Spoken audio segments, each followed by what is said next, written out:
ഇത് നബി തങ്ങൾ പറഞ്ഞു, നിങ്ങൾ യൂറോപ്യരുമായി അമേരിക്കക്കാരുമായി സമാധാനപരമായ കരാറുകളിൽ നിങ്ങൾ ഒപ്പുവെക്കും. റസൂലുള്ളാഹി സ്വല്ലല്ലാഹു അലൈഹി വസല്ലം ثم تغزون أنتم وهم عدوا.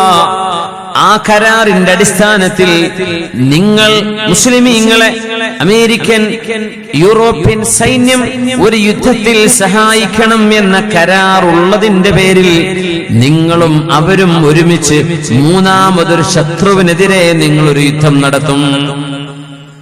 ആ ശത്രു ആരാണെന്ന് നമുക്കറിയില്ല. ആരായിരിക്കും ആ ശത്രു? ഒന്ന് ഷിആ ഭരണകൂടം നടക്കുന്ന ഇറാൻ ആയിരിക്കും എന്ന് സാധ്യതയുണ്ട്. കാരണം ഷിആ ഭൂരിപക്ഷ പ്രദേശങ്ങളിൽ നിന്നാണ് മുസ്ലിം ലോകത്തിന്റെ മെജോറിറ്റിക്കെതിരെ സമാധാനത്തിന് ഭീഷണി ഉണ്ടാകുന്നത്. ഇന്നതിന്റെ ചുവകൾ കെട്ടു തുടങ്ങുന്നുണ്ട്.